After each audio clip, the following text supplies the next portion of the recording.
The Sahara Desert wasn't always dry. Thousands of years ago, this land had rivers, lakes, animals, and human settlements. And we didn't guess this. We discovered it through satellite images, fossils, and cave art.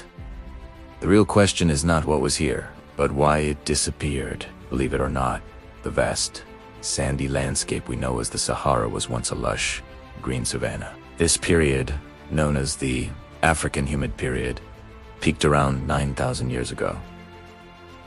So, what evidence do we have? First, let's look up.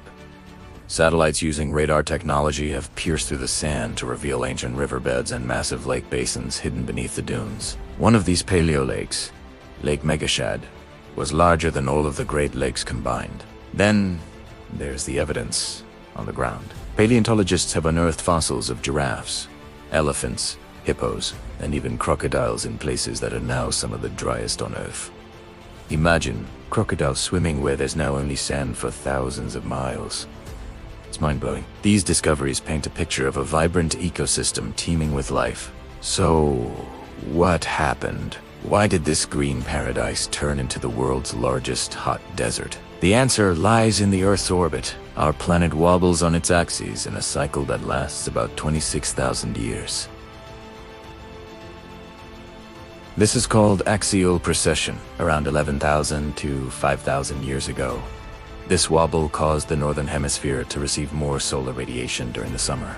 This intensified the African monsoon, bringing heavy rainfall far deeper into the continent, turning the Sahara green.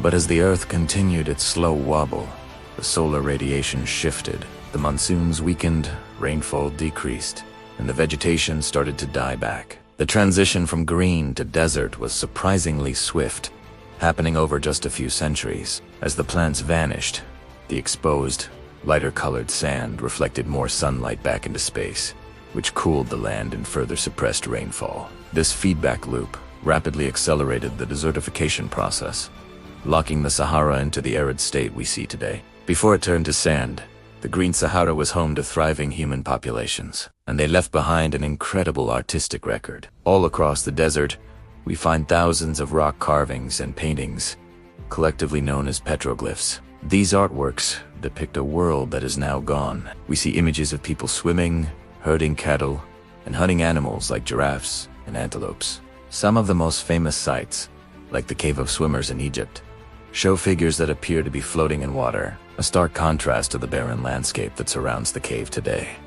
These aren't just pretty pictures. They're a library of a lost world, a direct message from our ancestors telling us what their home was like. They document the shift from hunter-gatherer societies to pastoralists who herded cattle, adapting as their environment changed around them. So, why does the story of the Green Sahara matter to us now? It's a powerful reminder that the climate is not static. It can, and does, change dramatically, sometimes much faster than we think. The Sahara's transformation was caused by natural orbital cycles. But today, human activity is driving climate change at an unprecedented rate. Understanding these past climate shifts helps scientists refine their models to predict future changes more accurately. It shows how ecosystems and human societies are intricately linked, and how vulnerable we can be to environmental shifts. The Green Sahara is a history lesson written in stone and sand, warning us to pay close attention to our planet's health. The Earth has its own rhythms, and the story of the Sahara teaches us that we need to listen carefully.